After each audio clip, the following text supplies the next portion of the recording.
and welcome to the first day of my spring clearing challenge. Welcome. I'm doing a slightly different sort of a setup this time. I'm going to do videos rather than normally I would write blogs and things, but I decided this time mix it up a little bit. I'm just going to do some videos. So what I'm going to do each day is set up a short video for you to watch, and that should then get you started. And it should just be a relatively short task every day. But if we do the relatively short task every day for 2 weeks, then that's actually quite a lot of organising you've done by the end of the 2 weeks. Equally, because each of the tasks are quite small, if you have to sort of miss out on one day, it's easy enough to catch up, basically. So the very first day, the thing we're doing today, it's actually tomorrow, because I'm stood here on a Saturday trying to organise what I'm going to do on a Sunday, because I'm organised like that. Anyway, we are going to start with medication. Now, I know we don't normally start with medication. We normally start with clothes, but I wanted a nice short thing to get you going with medication. So collect your medication from all over the house, bring it together, put it into categories, and then have a look through. And the main thing you're checking for is expiry dates or unfinished medication. So anything that's out of its expired date, you really mustn't use that. I mean, I can be quite chilled about some of the stuff that beyond expiry dates, but not medication. So please, if it's past its expiry date, it just goes in a bin ready for disposal. And the same goes for any medication that you've that you were prescribed but that you haven't been able to finish. Now, ideally, you'll take this to the pharmacist. And have the pharmacist dispose of it for you, basically. That's what we should do. Obviously, it's completely up to you what you actually decide to do with it. If you decide to put it in the bin, that's up to you. But ideally, it should go to the pharmacist. But don't let that stop you like decluttering. So that's your job. Declutter your medications, check the expiry dates, boom, bring them all together. But I wanted to show you just a couple of little things that I've got going here, sort of as an organisation. So once you've done your decluttering, we move to organisation. Now I have two slightly different things going on here. The first is this is my main medicines basket. I know it seems huge, but it's really not got that much in it. It's simply because the basket itself sparks joy. So I wanted to use the basket, and I was like, well, I might as well use it for medication. So in my basket, I have 2 shoe boxes, because you know me, I like to use the things I have to hand. And in this shoebox, I've got, the ibuprofen, and this is actually, I call it an ear looker. It's got a fancy name. I have no idea anyway, but something to look in ears, and just some other medications. And then the same in this, pull this basket, this one out as well. I think I've just slightly ripped my box. That's annoying. Anyway, so in this one, I've got, the children's medicines there, and a couple of little bit extra bits and pieces. This basket, hamper, I guess is what you'd call it, lives up on top of a cupboard, so that it's very, it's out of the children's. I mean, my children now, frankly, are of the age that if they wanted to, they would be quite capable of climbing up and getting it down.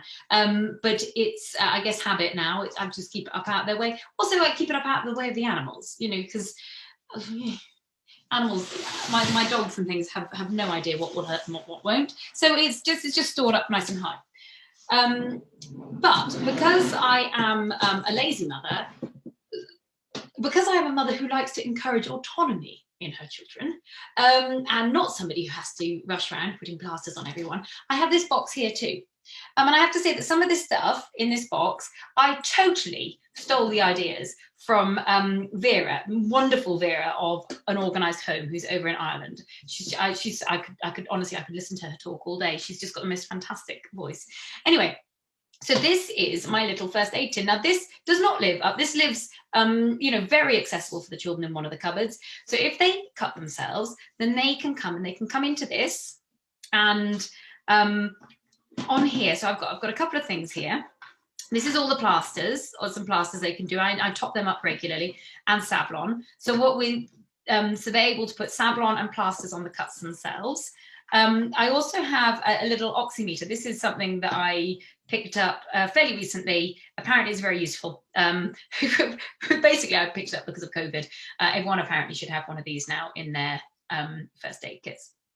Other things I then have in this first aid kit, this is something I actually use loads, is an eye bath and some saline. And the reason I end up using this loads and loads is because I've got lots of horses and we have hay, and the children are always getting hay seeds in their eyes. Much easier to get them to use this saline, this sterile saline solution, and this obviously this gets cleaned between each use, but it's a very useful thingamajig.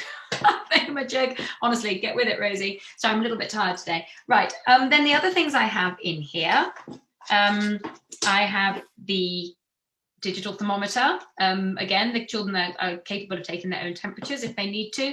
I have some steri strips. These are, the kids don't use these themselves. I use these on the children, but just occasionally it's useful to, I don't know, it means I don't have to run them off to the doctor each time they need stitches. Not quite, obviously if they actually need stitches, I would take them. And then we have a little triangular bandage. This foil blanket is actually due to do with my endurance riding kit. But I have some spares, so it's always useful. Anthisan, because my children are forever running into nettles. Some vet wrap, not really sure what the vet wrap's doing in here, but it's in here anyway. But then some more dressings and things that you know, so that just we can easily dress wounds. The other thing that's kept in the cupboard with this is I keep a tea towel, so that if, for example, somebody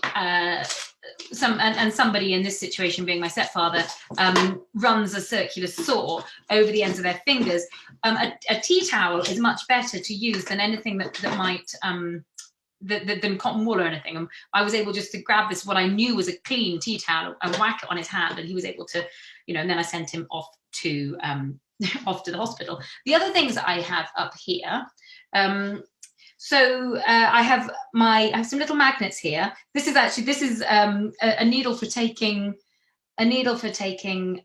splinters out. I sterilize it between each time, but sometimes you just need a little needle to take them out, but also a pair of sharp scissors.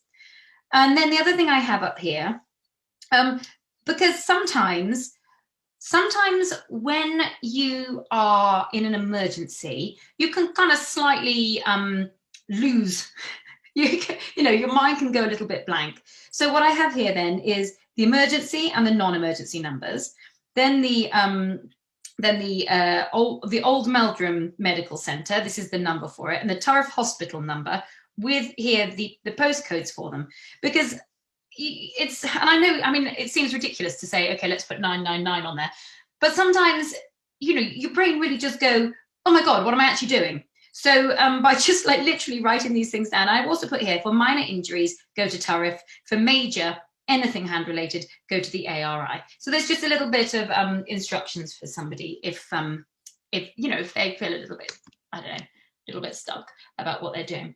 So I just wanted to show you that. So task today then is to declutter your medical supplies, and then if you fancy doing something like setting up a good medical kit, something like this, and this is the sort of thing I have in mind, particularly useful if you have children and you can't be constantly bothered to jump up and down. Put plasters on them. Makes me sound dreadful, doesn't it? Never mind, eh? That's who I am. Right, have a lovely time and let me know how you get on.